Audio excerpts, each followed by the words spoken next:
Memuliakan Walid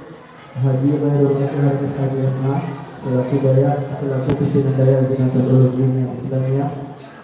Kemudian yang kami hormati Wakil Pimpinan Bidang Syiar dan Ibadah yang juga pada malam hari ini tidak berada di tengah-tengah kita. Kemudian yang kami hormati Dewan Guru baik tingkat hafiz kitab maupun hafiz hadis. Kemudian yang kami hormati Dewan Pengasuh yang juga pada malam hari ini tidak berhadir di tengah-tengah kita.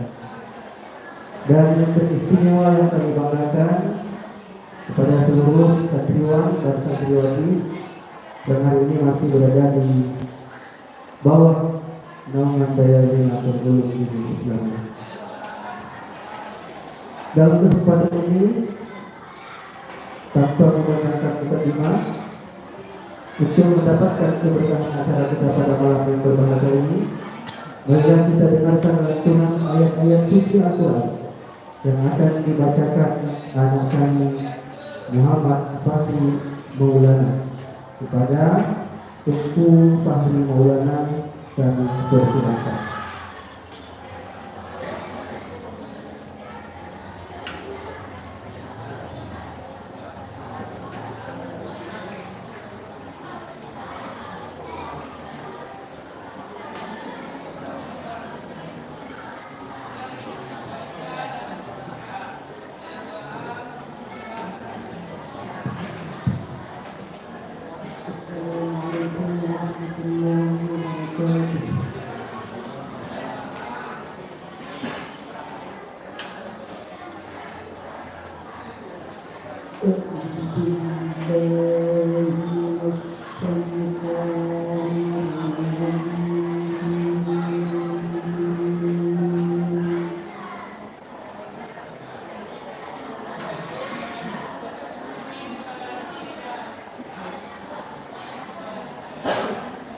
Thank you.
ويدعو الإنسان بالشر دعاءه بالخير وكان الإنسان عجولا وكان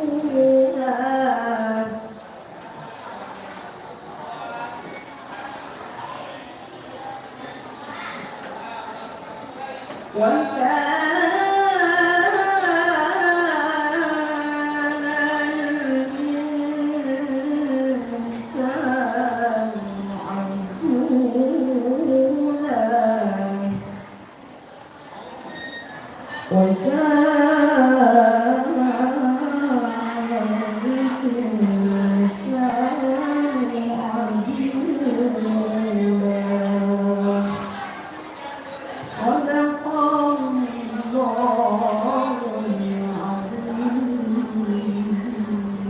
الله العظيم. السلام عليكم ورحمة الله وبركاته.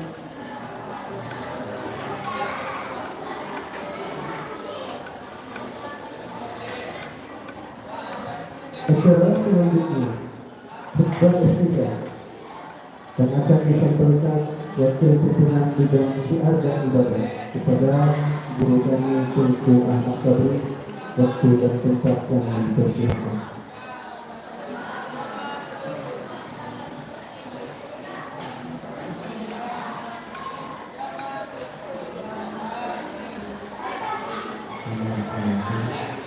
Assalamualaikum warahmatullahi wabarakatuh.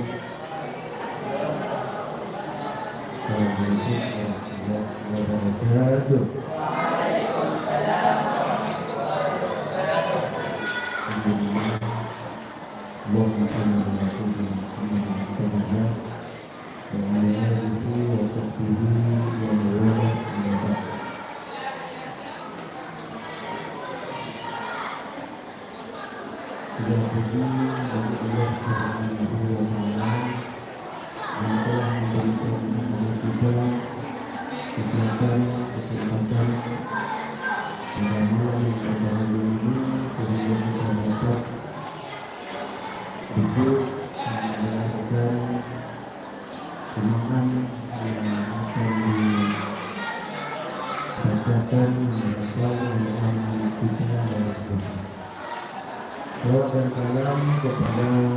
Rasulullah Sallallahu Alaihi Wasallam yang telah membawa umat beragam kebenaran menunjukkan dengan berilmu, pengetahuan dan bertakwa. Salawat dan salam kepada sahabat-sahabat Rasulullah serta keluarga yang serta ikut serta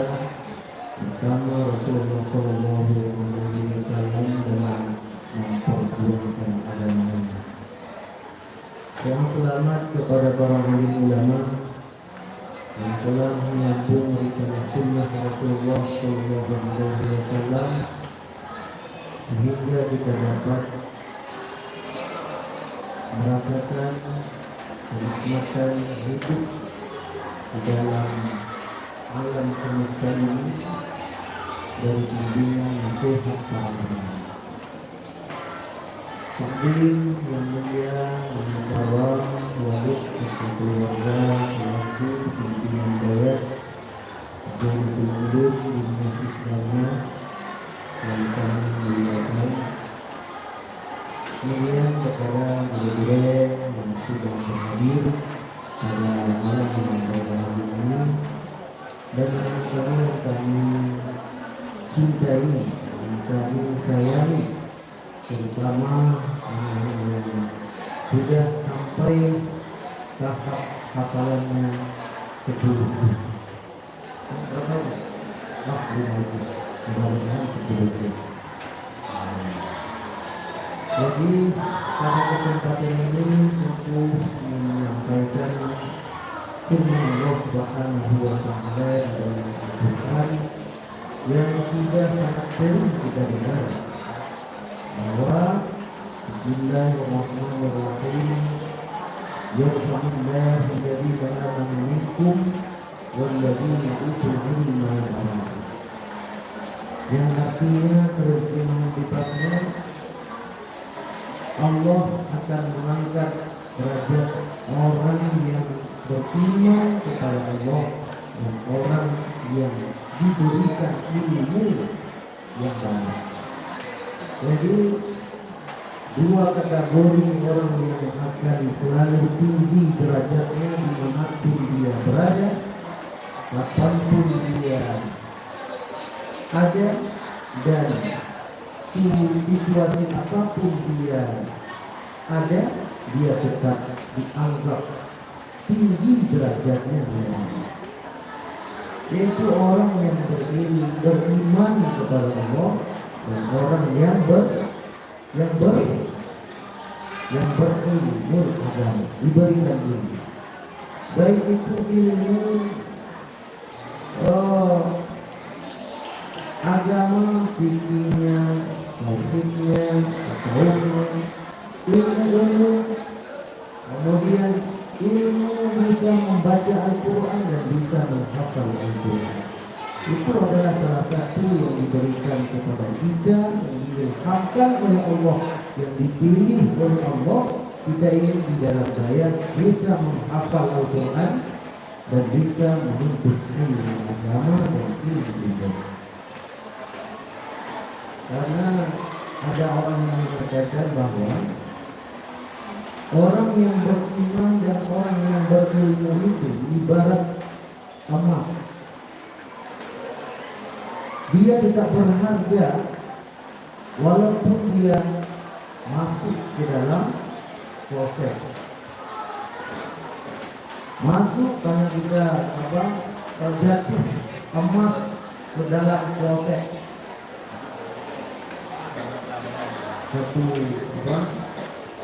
Satu sebesar ini emas sama di dalam dan necap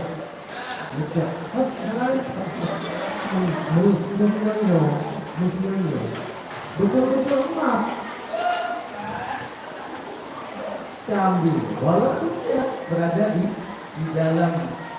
keadaan yang memang kotor, bau, tidak ada. Namun kalau kita sudah ambil, bawa ke toko emas, berharga atau tidak turun sepersen pun harganya, namun bahkan tidak bisa naik. Inilah sebagai gambaran bahwa orang yang beriman kepada Allah, orang yang berilmu, diberikan ilmu oleh Allah, maka dia akan tetap tinggi dan bercahaya di sisi Allah Subhanahu wa Ta'ala. Jadi jangan bosan-bosan menghafal ilmu, menghafal Al-Quran, menghafal ilmu agama lainnya, dan menghafal ilmu yang bermanfaat di dunia dan bermanfaat di akhirat. Juga karena kita ada ilmu, maka Allah Ta'ala mengangkat di dunia dan bahagia di negeri Allah. Dalam satu hadis riwayat Tirmizi, Nabi SAW bersabda dalam kitab Akhlak, "Man arada dunya fa'alaihi bil ilmi, wa man arada al-akhirah fa'alaihi bil ilmi, wa man aradahuma fa'alaihi bil ilmi." Siapa yang ingin bahagia dunianya, maka dia mesti menuntut ilmu. Wa man arada al-akhirah, siapa yang ingin bahagia akhirat, menuntut ilmu. Bila kita mau untuk kedua-duanya, wa man aradahuma fa'alaihi bil ilm. Kalau ingin kedua-duanya, dunia mau kita dapatkan derajat tinggi, kemudian akhirat kedudukan tinggi, maka Nabi mengatakan tuntutlah kedua-duanya, tuntutlah ilmu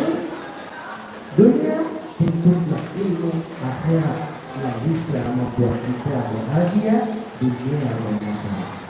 Jadi intinya pada kesempatan yang singkat ini, anak-anakku yang kami sayangi, kami banggakan bahwa kita belajar hidayah ini ingin diangkat juga oleh Allah derajatnya, kemudian diangkat oleh keluarga kita, diangkat oleh Allah keluarga kita, derajat oleh Allah dunia dan akhirat. Maka mudah-mudahan ini sebagai motivasi buat yang belum sampai di majlis 6 juz, 10 juz, 30 juz. Ini sebagai motivasi genjot supaya hafalan kalian itu bisa meningkat lagi. Dan kamu berapa jumlah? 1 juz. Nah ini berapa tuh? Malamnya buku lagi, malamnya menghafal buku lagi. Ini motivasi 5 orang ini baru dia tahu ya, berapa tahun? 2 tahun. Nah belum sampai 2 tahun berarti. 5 juz kalau ini sahih. Jadi kalau kamu bisa menghafal Al-Quran, ternyata bukan mengajar ini lebih baik lagi, lebih bagus. Bila kita dengar kita akan bisa Al-Quran kita hafal. Jadi inilah kenapa kita menghafal di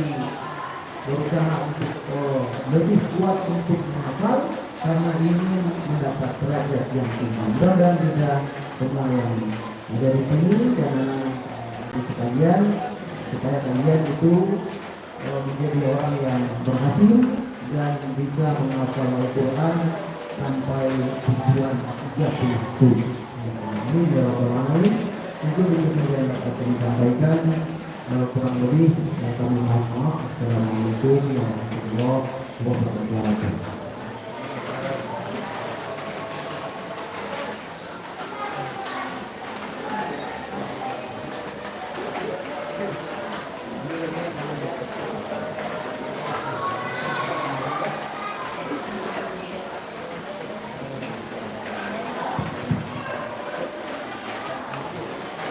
Acara selanjutnya, marilah kita dengar bersama-sama sinambung Tauhidul Quran 5 juz oleh anak kami Muhammad Syarif Al-Muntazi. Kepada anak kami, waktu dan tempat kami persilahkan. Juga kami minta kesediaan kepada wali kelas untuk mendampingi serta menerima hafalan daripada anak asrama.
والله شهيد على ما تعملون إلا أولئك فتكون عن سبيل الله والآن تأخذها هذا وحيدا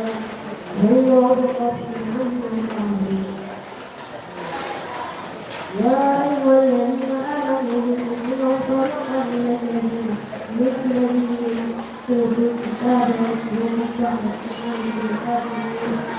وتذكرون وأن تتلى عليكم آيات الله وفيكم رسوله ومن يعتصم بالله فهو إلى صراط مستقيم إذا يا أيها الذين آمنوا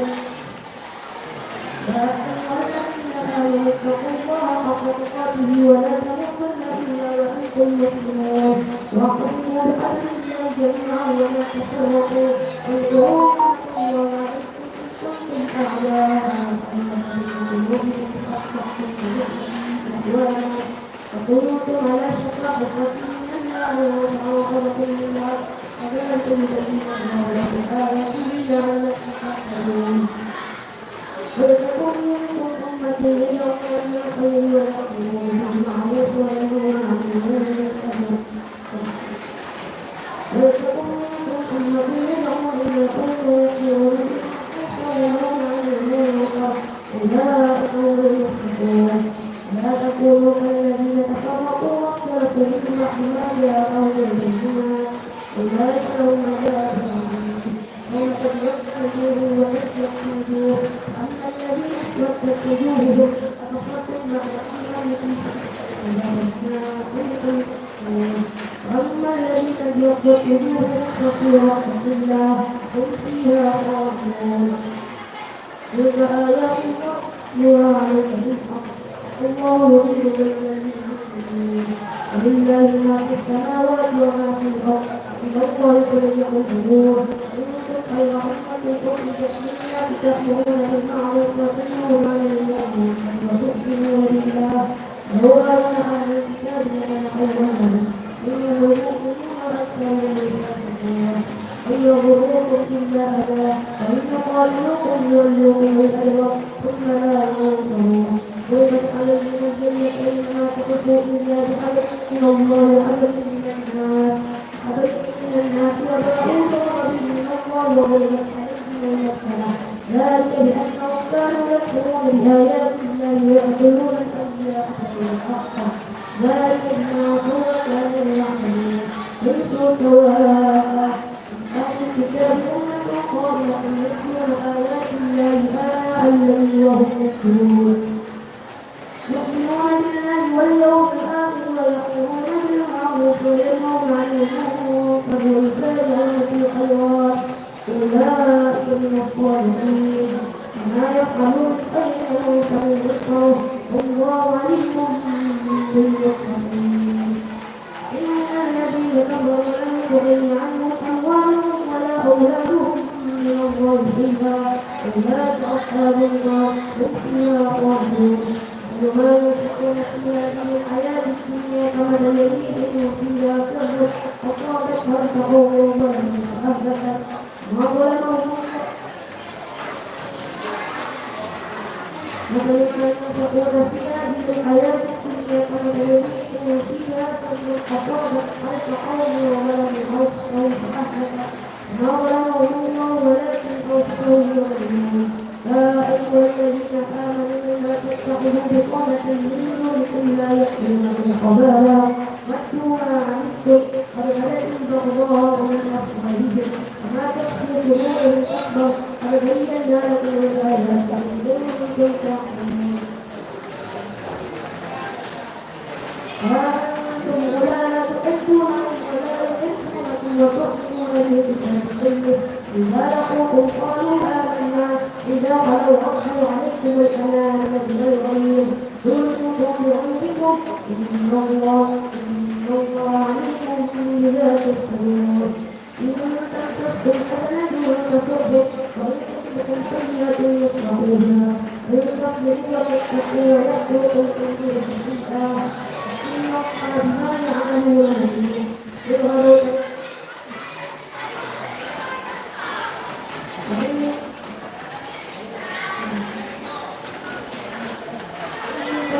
تكن حسنة تسؤهم وإن تصبكم سيئة يقرؤوها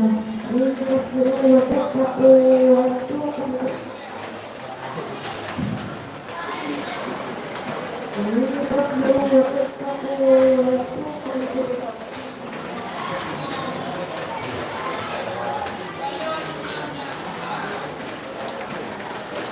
ومما تصبروا وتتقوا ويأتوكم إن الله لا يأمر بالسوء يقرأ الآية قال الإنسان والله إن الله كان قل أن تخبر والله والله وعلى الله فليتوكل المؤمنون وخير قولهم وبجدلنا بالأدلة فاتقوا الله لعلكم تحسنون إذ تقول للمؤمنين لن يكفيكم أن يمسكم ربكم بثلاثة آلاف من الملائكة والجنين ألا إن تصبروا وتتقوا يأتوكم النصر من هذا يمسكم ربكم بخمسة آلاف من الملائكة مقرنين وما جعله الله إلا بشرى لكم ولتطمئن قلوبكم به وما النصر إلا من عند الله عزيز حكيم وقد من الذين كفروا ويكفروا فوقهم وقالوا إن خير الناس شيئا فليتوب عليهم أو يعذبهم فإنهم ظالمون إلا لمن في السماوات ومن في الأرض يغفر من يشاء ويعذب من يشاء والله غفور رحيم يا أيها الذين آمنوا لا تأكلوا الربا أضعافا مضاعفة فاتقوا الله لعلكم تفلحون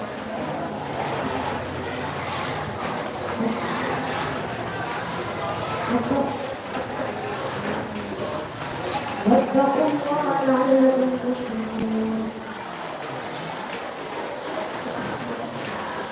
واتقوا النار التي أعدت للكافرين وأطيعوا الله والرسول لعلكم ترحمون وسارعوا إلى مغفرة من ربكم وجنة عرضها السماوات والأرض أعدت للمتقين الذين يخلقون في السراء والضراء والكاظمين الغيظ والعافين الذين ينفقون في السراء والضراء والكاظمين الغيظ والعافين عن الناس والله يحب المحسنين والذين إذا فعلوا فاحشة أو ذكروا الله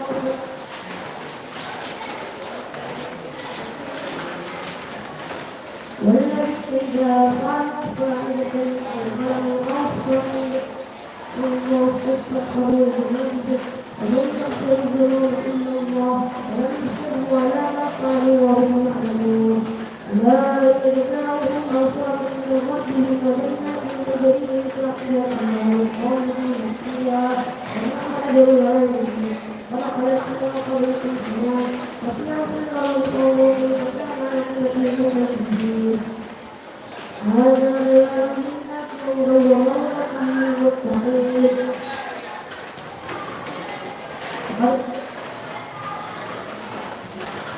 ولا تهنوا ولا تحزنوا وأنتم الأعلون إن كنتم مؤمنين إن يمسسكم قرح فقد مس قوم قرح مثله تلك الأيام نداولها بين الناس وليعلم الله الذين آمنوا ويتخذ منكم شهداء والله لا يحب الظالمين وليمحص الله الذين آمنوا ويمحق الكافرين أم حسبتم أن تدخلوا الجنة ولما يعلم الله الذين جاهدوا منكم ويعلم الصابرين وقد كنتم تمنون الموت من قبل أن تلقوه قد علمتموه وأنتم تعلمون وما محمد إلا رسول قد خلت من قبل الرسل أفإن مات أو قتل على أعقابكم فمن يعمل على قلوبكم يضر الله وسيجزي الله الشاكرين وما كان لنفس أن تموت إلا بإذن الله كتابا مؤجلا ومن الثواب كنا نؤتيه منها ومن الثواب الآخرة نؤتيه منها وسيجزي الشاكرين وكأي نبي قال لنا ولكل كثير وما نحن عصرا في سبيل الله وما ضعوا فاستكبروا والله يحب الصابرين ما كان قوله إلا أن قالوا ربنا اغفر لنا ذنوبنا وكفر ما كان قولهم إلا أن قالوا ربنا اغفر لنا ذنوبنا وكفر في أمرنا وثبت أقدامنا وانصرنا على القوم الكافرين فآتاهم الله بذنوبهم فآتاهم الله ثواب الدنيا وحسن ثواب الآخرة والله يحب المحسنين يا أيها الذين آمنوا اتقوا الذين كفروا ويصدكم على أعقابكم صراطا المخاطرين فالله مولاكم وهو خير الناصرين يلقي في قلوب الذين كفروا الرعب بما أشركوا بالله ما لم ينزل به سلطانا ومأواهم النار وبئس الظالمين ولقد خلقكم الله وحده تكون على المسجد حتى إذا فشلتم وتنازعتم في الأمر ولقد رأوا الله معه إذ تحصونهم بالذكر حتى إذا فشلتم وتنازعتم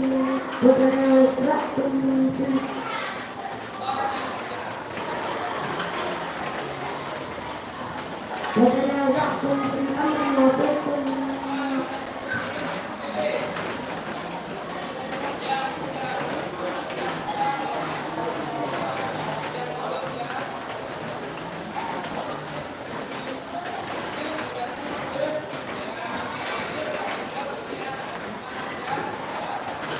ولقد جاءهم الله وحده تحصونهم بالذكر حتى إذا فشلتم وتنازعتم في الأمر وصرتم من بعد ما أصابتم وتشركون ومنكم من يريد الدنيا ومنكم من يريد الآخرة صرفكم عنهم ليبتليكم ولقد عفا عنكم إن الله والله ذو فضل على المؤمنين إذ تسعدون ولا تلون على عهد والرسول برأيتم من كفركم فأصابكم غما بغم إلا تحزنوا على ما فاتكم ولا ما أصابكم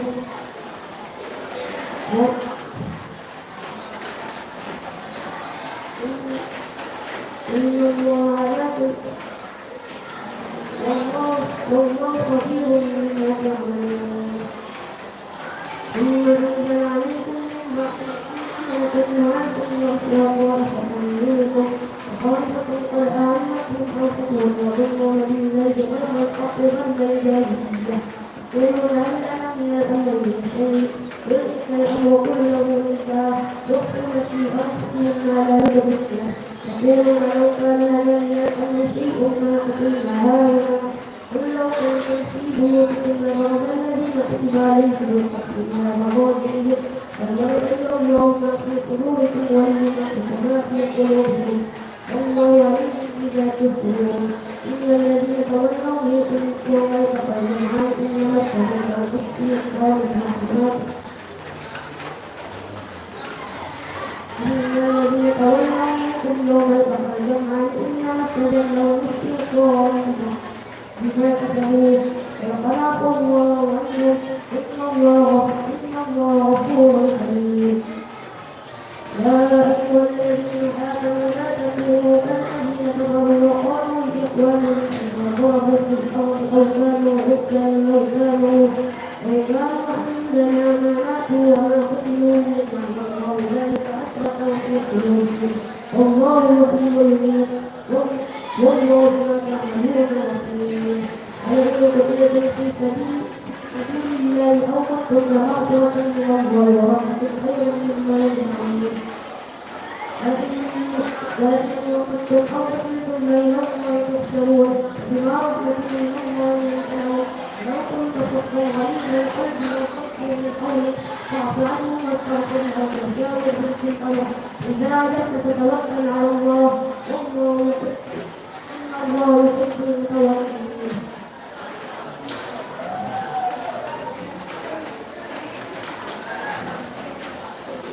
إن ينصركم الله فلا غالب لكم وإن يخذلكم فمن الذي ينصركم من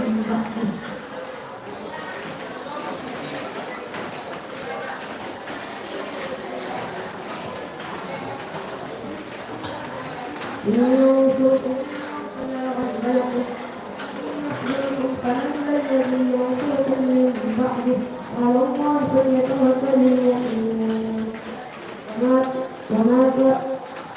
وما كان لنبي أن يغل ومن يغل يأت بما غل يوم القيامة ثم توفى كل نفس ما كسبت وهم لا يظلمون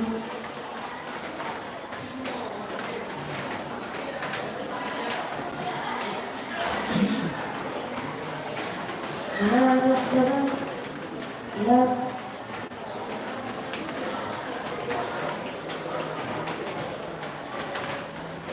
فمن اتبع رضوان الله فمن اتبع رضوان الله فمن كان سخط من الله ومأواه جهنم بالمسيح ثم وجد عند الله والله غفير بما تعملون قد من الله على المؤمنين بعث فيهم رسولا منهم يتلو عليهم آياته ويزكيهم ويعلمهم الكتاب والحكمة وإن كانوا من عاقبة في ضلال مبين ولما أصابتكم مصيبة وقد أصبتم مثليها قلتم أن هذا قل هو من عند أنفسكم إن الله على كل شيء قدير وما أصابكم يوم التقى الجمعان فبإذن الله وليعلم المؤمنين وليعلم الذين نافقوا وقيل لهم تعالوا قاتلوا في سبيل الله ويدفعوه قالوا لو نحن رجالا لاتبعناكم ثم تخبرون بالأقرب منهم الإيمان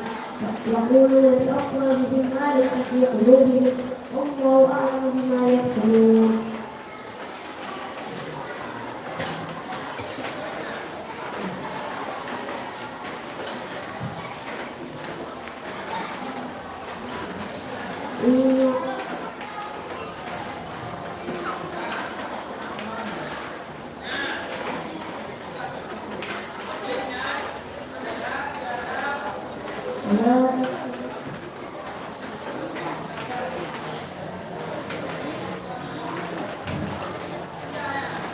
الذين قالوا لإخوانهم وقالوا لو أطاعنا ما قبلوه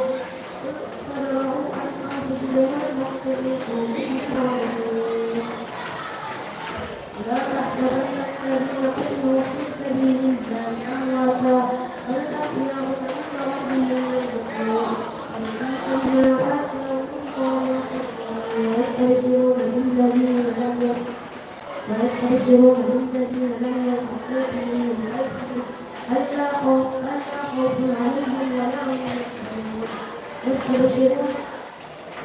يستبشرون بنعمة من الله وفضل وأن الله لا يضيع أجر المؤمنين الذين استجابوا لله والرسول من بعد ما أصابهم العذاب الذين أحسنوا منهم واتقوا أجر الذين قال لهم الناس إن الناس قد جمعوا لكم فاخشوهم فزادهم إيمانا وقالوا حسبنا الله ونعم الوكيل فانقلبوا بنعمة من الله وفضل لم يمسسهم سوء واتبعوا رضوان الله والله ذو فضل عظيم إنما ذلك بشر الله بخوف أولياءه لا تخافوا وخافوا إن كنتم يؤمنون ولا يحزنك الذين يسارعون في الكفر إنهم لن يضروا الله شيئا يريد الله إلا يجعلهم حقا في الآخرة ولهم عذاب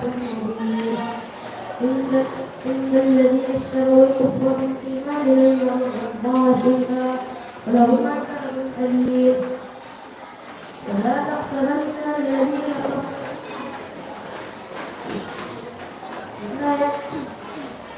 ولا يحسبن الذين كفروا أنما نملي لهم خير لأنفسهم إنما نملي لهم ليزدادوا إثما ولهم عذاب أليم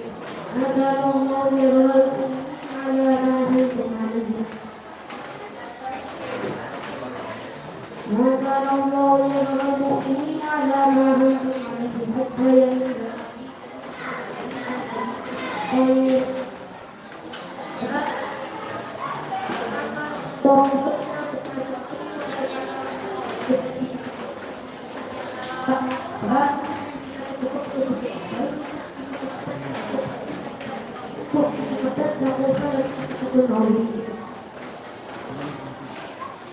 ولا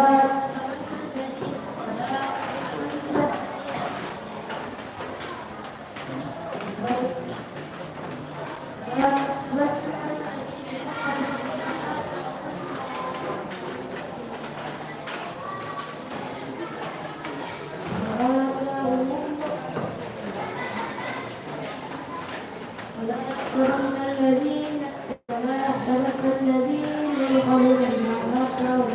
الله من فضله ويبشرون له يطوقون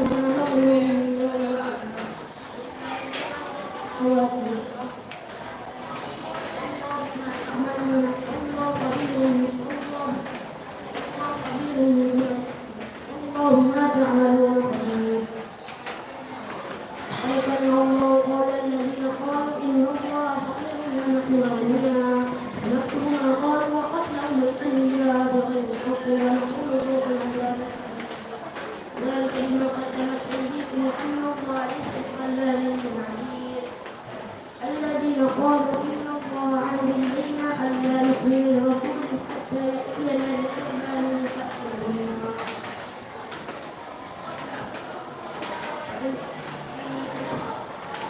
ولقد جاءكم رسل من قبل بالبينات والذي قلتم فإن قتلتموهم إن كنتم صادقين أيغرن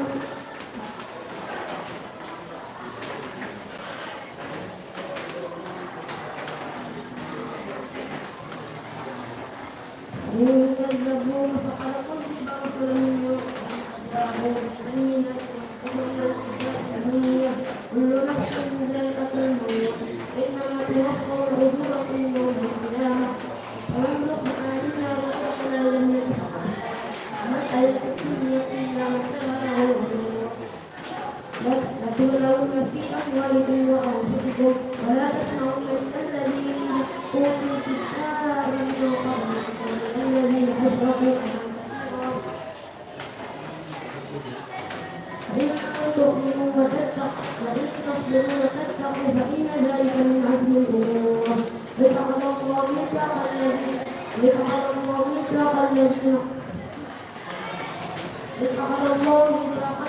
أوتوا الكتاب لتبيننه للناس ولا تكتمونه واشتروا به ثمنا قليلا وما يشعرون. لا يحسبن الذين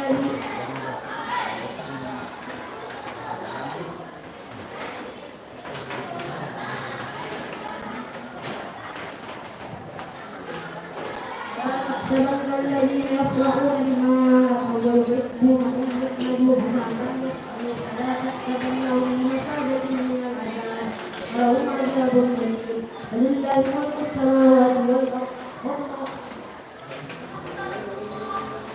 لا تحسبن الذين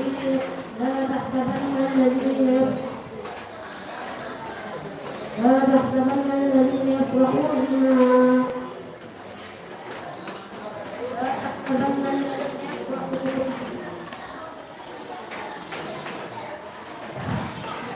لا تحسبن الذين يفرحون بما أتوا ويحبون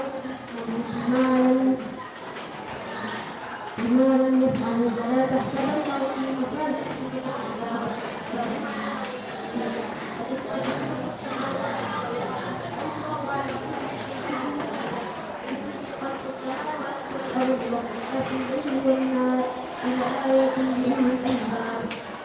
يقولون قائلا وقولا على بنفسه يتفكرون في خلق السماوات والارض ربنا ما خلقت هذا باطلا سبحانك فقنا عذاب النار. ربنا انك من تدعي فقد اخزيته وما للظالمين من انصار. ربنا اننا سمعنا مناديا ينادي بالايمان امنوا بربكم فامنا. ربنا فاغفر لنا ذنوبنا وكفر عنا سيئاتنا وتوفنا مع الابرار. ربنا واتنا ما وعدتنا على رسلك ولا تخزنا يوم القيامه انك لا تخلف الميعاد. فاستجاب له ربه اني لا اضيع عمل عامل منكم من ذكر او انثى بعضكم من بعض. فالذين هاجروا واخرجوا من ديارهم وأوذوا في سبيلي وقاتلوا وقتلوا ويسألون عن ولو يسألها ثوابا من عند الله والله عنده حسن الثواب لكن لا يغرنك تقلب الذين كفروا في البلاد متاع قليل ثم مأواهم جهنم وبئس المصير لكن الذين اتقوا ربهم لهم جنات تجري من تحتها الانهار خالدين فيها نزلا من عند الله وما عند الله خير للابرار وان من اهل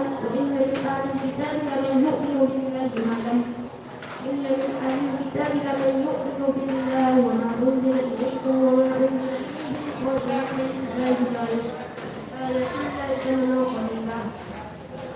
أولئك لهم أجرهم عند ربهم إن الله سريع الحساب يا أيها الذين آمنوا اصبروا وصابروا ورابطوا واتقوا الله لعلكم تفلحون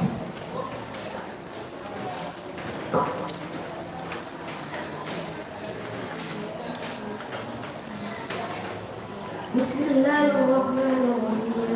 يا أيها الناس اتقوا ربكم الذي خلقكم من نفس واحدة وخلق منها زوجها وبث منهما رجالا كثيرا ونساء واتقوا الله الذي تساءلون به والأرحام إن الله كان عليكم رقيبا وآتوا اليتامى أموالهم ولا تتبدلوا الخبيث بالطيب ولا تأكلوا أموالهم إلى أموالكم إنه كان حوبا كبيرا إن خفتم ألا تمسكوا في اليتامى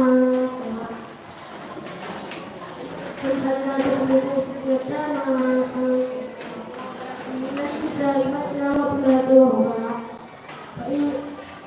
خفتم ألا تعدلوا فواحدة أو ما ملكت أيمانكم ذلك أدنى ألا تعولوا وآتوا النساء صدقاتهن نحلة فإن طبن لكم عن شيء منه نفسا فكلوه هنيئا مريئا ولا تؤتوا السفهاء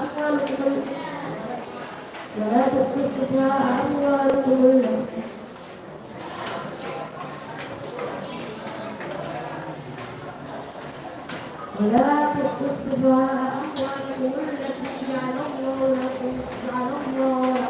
قياما وارزقوهم فيها وقولوا لهم قولا معروفا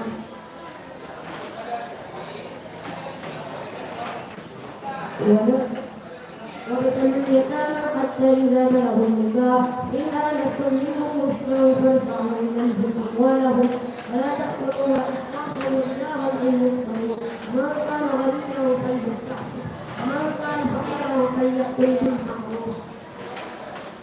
إذا دفعتم إليهم أموالهم فأشهدوا عليهم وكفى بالله حسيبا يرجع نصيبهم مما ترك الوالدان والأقربون وللنساء نصيب مما ترك الوالدان والأقربون مما قل منه أو كثير نصيبا مفروضا واللذان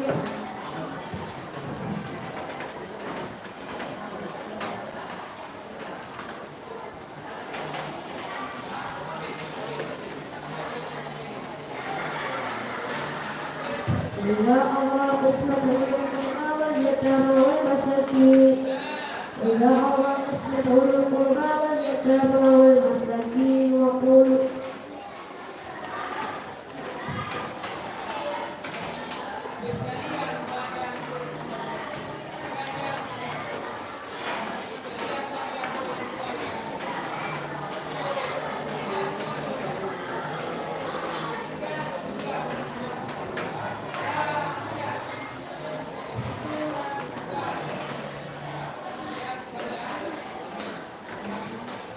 إذا أمر قسمته القربى واليتامى والمساكين وارزقوهم وقولوا لهم قولا معروفا وليخشى الذين لو تركوا من خلفهم ذرية ضعافا خافوا عليهم فليتقوا الله وليقولوا قولا سديدا الذين يأكلون أموال اليتامى ظلما يأكلون نارا ويسقون سبيلا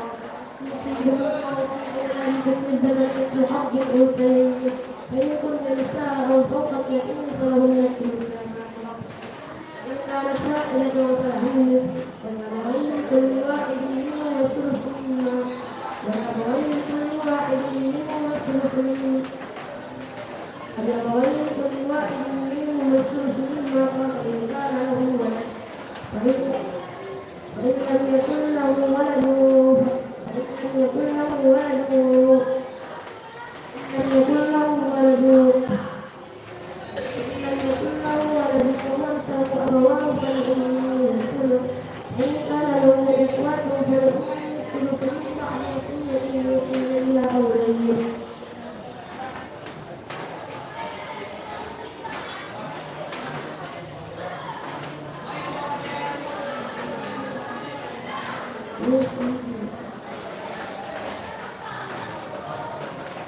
فإن كان له إخوة فلأمه الثلث من بعد وصية يوصي بها أو دين وآباؤكم وأبناؤكم لا تدرون أيهم أقرب نفعا فريضة من الله إن الله كان عليما حكيما وتؤثر أموالكم إن لم يكن لهم ولد فإن كان لهم ولد فلكم الربع مما تركتم من بعد وصية يوصي بها أو دين ولهن الربع مما تركتم من بعد وصية ولهن الربع مما تركتم إن لم يكن لهن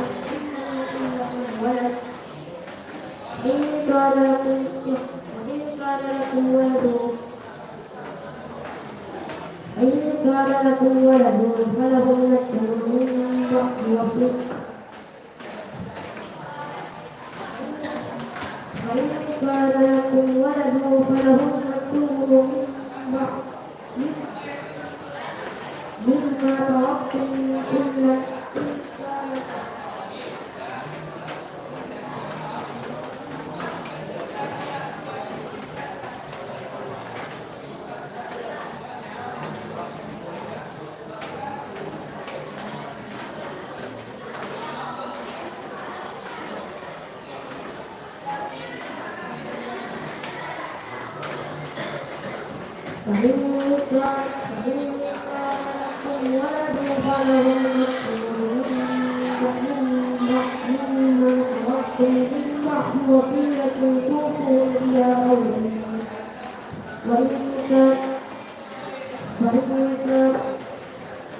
وإن كان رجل يورث كلالة أو امرأة وله أخ أو أخت فلكل واحد منهم الثلث فإن كانوا أكثر من ذلك فهم شركاء في الثلث فإن كانوا أكثر من ذلك فهم شركاء في الثلث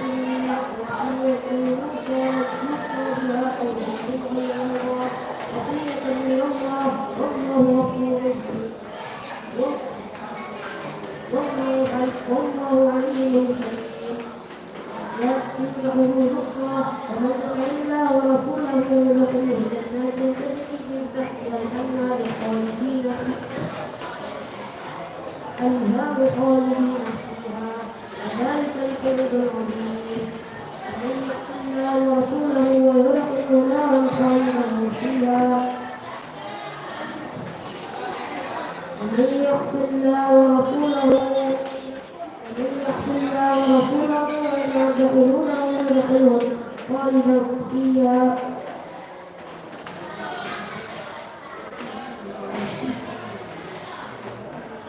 ولهم عذاب مهين واللاتي يأتين الفاحشة من نسائكم فاستشهدوا عليهن أربعة منكم فإن شهدوا فأمسكوهن في البيوت حتى يتوفاهن الموت أو يجعل الله لهن واللذان يأتيان منكم فآذوهما إن تابوا وأصلحا فأعرضوا عنهما إن الله كان توابا رحيما إنما التوبة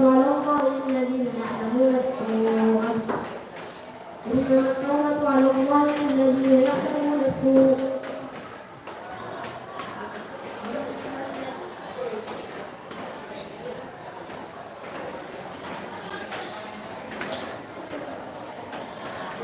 التوبة على الله الذين يعملون السوء بجهالة ثم يتوبون من قريب فأولئك يتوب عليهم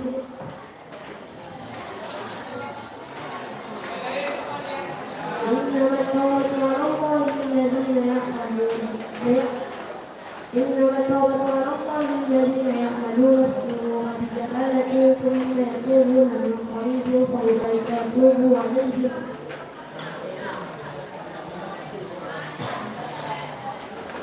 أولئك يتوب الله عليهم وكان الله عليما حكيما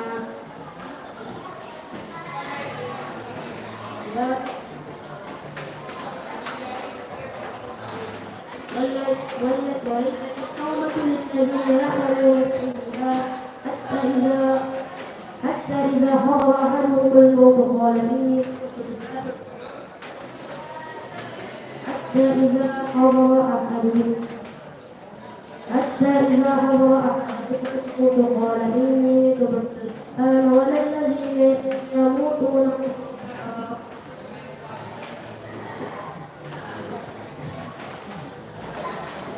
أولئك أعتدنا لهم عذابا أليما يا أيها الذين آمنوا إن كنتم النساء قولا لا تقبلوا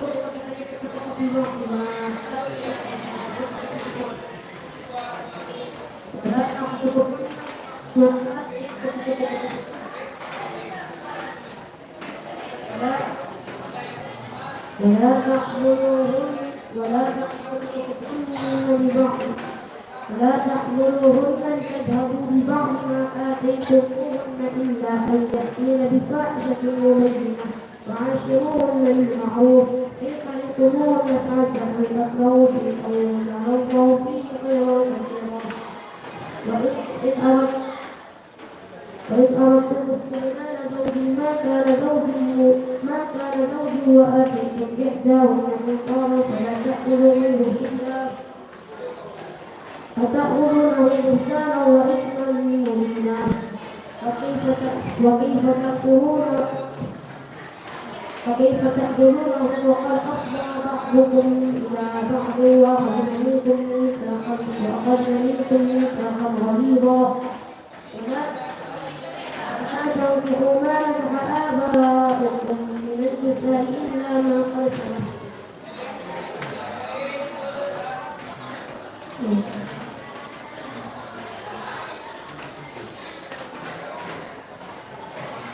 إنه كان فاحشة ومقتا وساء سبيلا حرمت عليكم أمهاتكم وبناتكم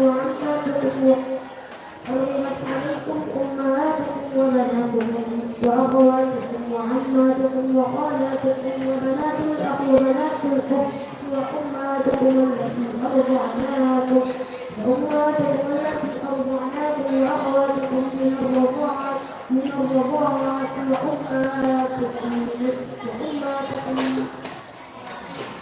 وأمهاتكم من النساء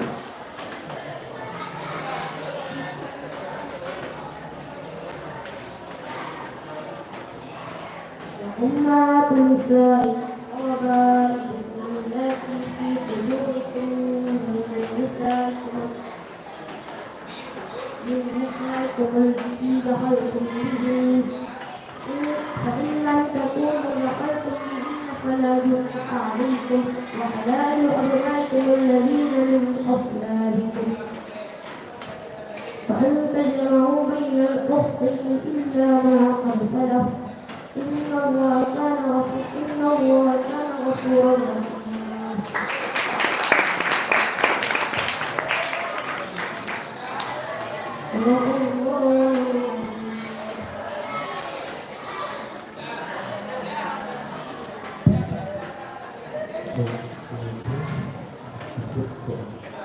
Soal yang pertama, A'udzu billahi minasyaitonir rajim. Bismillahirrahmanirrahim.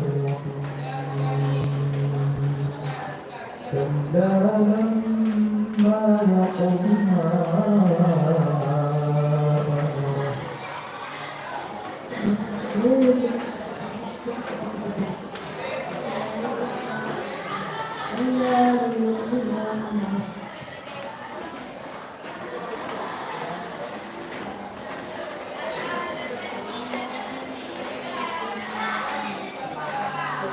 كلا لما يقض ما أمره فلينظر الإنسان إلى طعامه كلا إنما يقضي ما أمره فلينظر الإنسان إلى طعامه إنا صببنا الماء صبا ثم شققنا الأرض شقا أنبتنا فيها حبا وعنبا وحبا وزيتونا وعبا وحدائق غالبا وفاكهة وأبا مكانا ولأنعامكم إذا جاءت الساخة يوم يفر المرء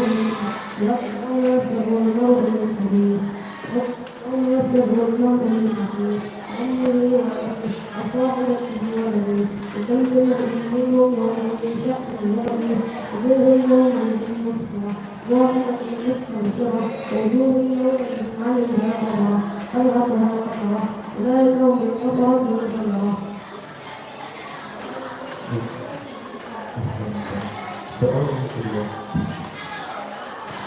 بسم الله الرحمن الرحيم فجعلناها نكالا لما بين يديها وما خلفها وموعظة للمتقين. بسم الله الرحمن الرحيم فجعلناها نكالا لما بين يديها وما خلفها وموعظة للمتقين الذين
بسم الله الرحمن الرحيم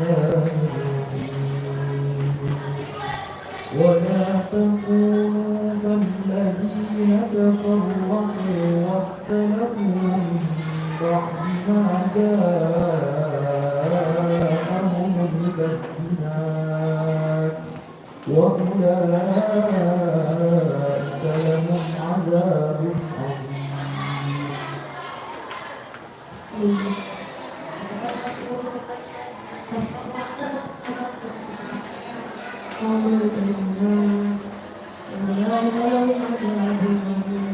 يوم تبيض وجوه وتسود أما الذين تستكبرون فكفرتم بعدهم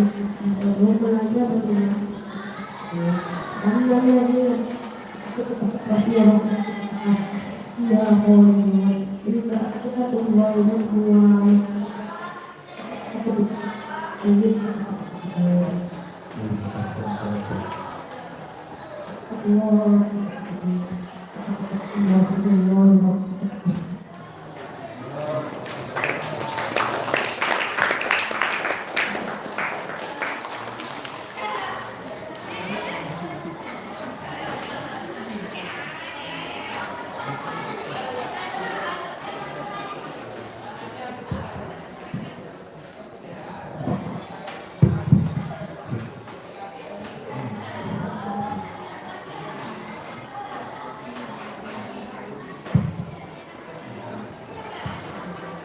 Acara selanjutnya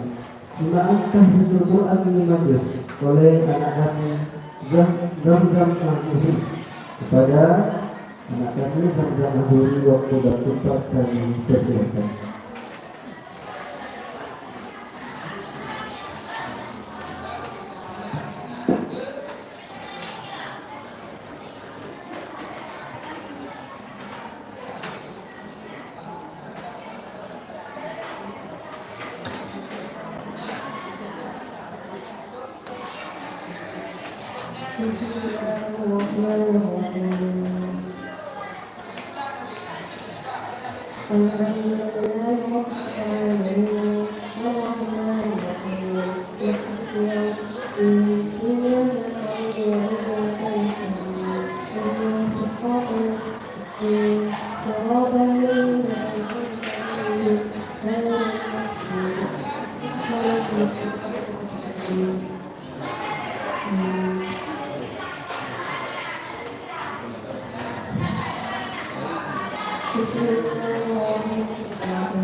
Gracias.